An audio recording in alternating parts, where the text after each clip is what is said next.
BJP government जो RSS संघ की विचारधारा रखती, और आप खुद देख रहे हो कि बीजेपी गवर्नमेंट में कितनी सारी मस्जिद और मदरसास को खत्म कर दिया गया, और आज मुसलमानों की वक्फ बोर्ड को भी बीजेपी अपने कंट्रोल में लेना चाहती। लेकिन सबसे इम्पोर्टेंट कि बीजेपी गवर्नमेंट जिस संघ आरएसएस की विचारधाराओं को मानती है, एक्चुअली में वो आरएसएस संगठन एक देशद्रोही संगठन, यहाँ तक आरएसएस तिरंगे झंडे को भी नहीं मानता है। साल 2001 जब राष्ट्रीय दल के 3 युवाओं ने आरएसएस के हेडक्वार्टर में घुसकर देशभक्ति के नारे लगाते हुए तिरंगे झंडे को फहरा दिया था, क्योंकि इन लड़कों का कहना था कि आरएसएस संगठन एक देशद्रोही संगठन है। अब यहाँ पर एक कंफ्यूजन है कि आरएसएस संगठन अगर एक देशद्रोही संगठन है तो बीजेपी गवर्नमेंट आरएसएस की विचारधारा को क्यों मानती है? कैसे शुरुआत हुई आरएसएस संगठन की, और आरएसएस मुसलमानों का कट्टर दुश्मन क्यों?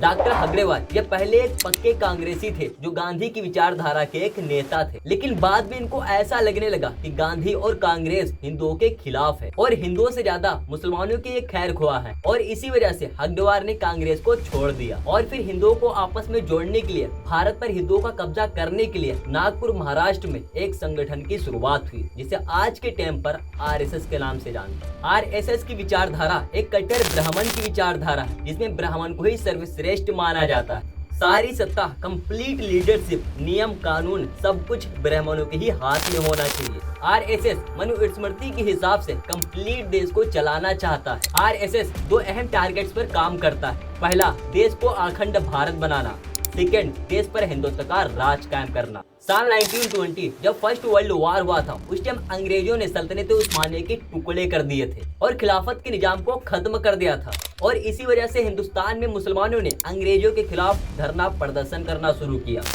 अंग्रेजों के खिलाफ मुसलमानों की जोश और जज्बे को देखकर महात्मा गांधी भी मुसलमानों के खिलाफत आंदोलन को सपोर्ट करने का मन बना लिया, और यही वो वक्त था जब मुसलमान और हिंदू साथ में मिलकर अंग्रेजों के खिलाफ जंग लड़े थे। लेकिन ये चीज हगड़ेवार को बिल्कुल भी पसंद नहीं आया। हगड़ेवार को ये लगने लगा कि महात्मा गांधी मुसलमानों का सपोर्ट करके हिंदुओं को धोखा दिए।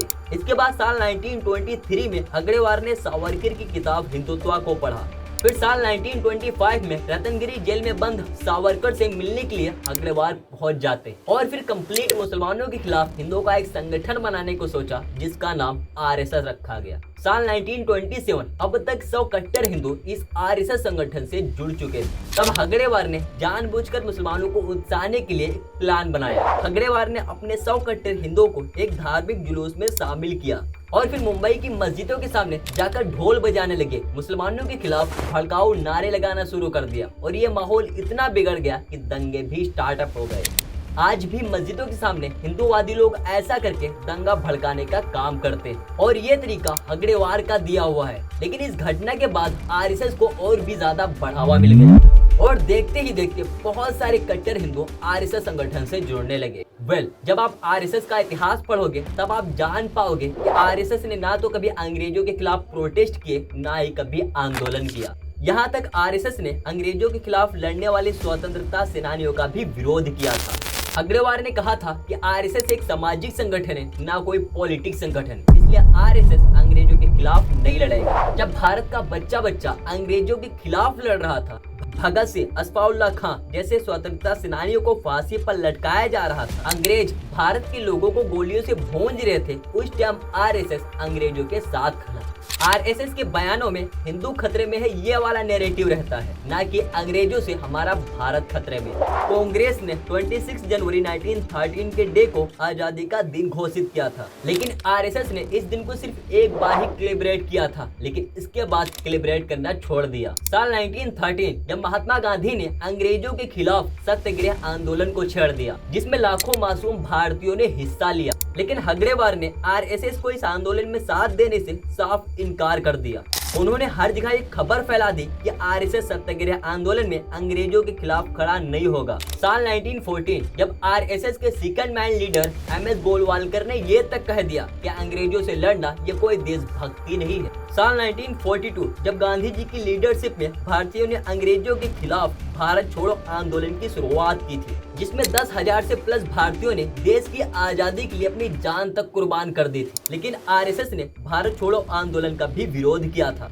एमएस गोलवालकर ने यह एक्सेप्ट भी किया था कि आरएसएस ने भारत छोड़ो आंदोलन में भाग नहीं लिया था। बिकॉज आप बिलीव नहीं कर पाओगे कि आज के टाइम पर अपने आप को सबसे बड़ा देशभक्त कहने वाला संगठन आरएसएस तिरंगे झंडे को भी नहीं मानता है। आरएसएस ने तिरंगे झंडे को कभी भी भारत का झंडा नहीं माना, बल्कि भगवे झंडे को ही अपना झंडा माना है और आज भी मानता है। तिरंगे झंडे के लिए आरएसएस ने अपने पब्लिकेशन ऑर्गेनाइजर में लिखा है कि किस्मत की मार से आए सत्ता में लोग भले ही हमारे हाथों में तिरंगा थमा दे, लेकिन हम हिंदू कभी भी तिरंगे झंडे को सम्मान नहीं देंगे। तिरंगे झंडे को हटाकर भगवा झंडा फहराना।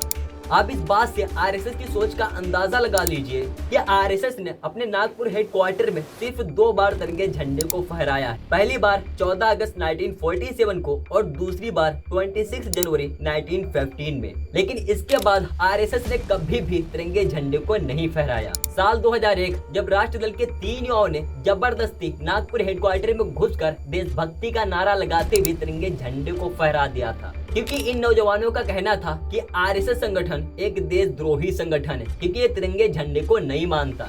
लेकिन इस घटना के बाद इन तीनों लड़कों को अरेस्ट कर लिया जाता है और 12 साल की सजा सुना दी जाती है। अब आप सोचिए, जो तिरंगे झंडे को नहीं मानता है उसका कुछ भी नहीं बिगड़ा, लेकिन जो तिरंगे झंडे को मनवाने की कोशिश करे उसे अरेस्ट कर लिया जाता है और उसे 12 साल की सजा सुना दी जाती है। आरएसएस ने ओनली तिरंगे झंडे का ही विरोध नहीं किया, बल्कि भारत के संविधान का भी विरोध किया। आरएसएस नहीं चाहता कि भारत में संविधान लागू हो, बल्कि आरएसएस चाहता है कि देश को मनुस्मृति के हिसाब से चलाया जाए। वही मनुस्मृति जिसमें कंप्लीट पावर देश के ब्राह्मणों के पास हो, जिसमें दलितों मुसलमानों को गुलाम बनाकर रखने की बात की गई हो। देश के खिलाफ इतना कुछ करने के बाद भी आज आरएसएस संगठन अपने आप को सबसे बड़ा देशभक्त संगठन कहता है। एक्चुअली में आरएसएस को भारत देश से कोई भी लेना देना नहीं, बल्कि आरएसएस हिंदुओं को एक करके ब्राह्मणवाद कायम करना चाहता है, जिसमें ब्राह्मण सबसे ऊपर होगा और उनके नीचे सभी लोग उनके गुलाम।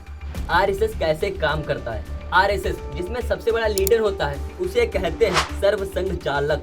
साल 1925 से लेकर आज तक आरएसएस के ओनली 6 सर्व संघ चालक हुए हैं और आज प्रेजेंट टाइम पर मोहन भागवत जो आरएसएस के सर्व संघ चालक।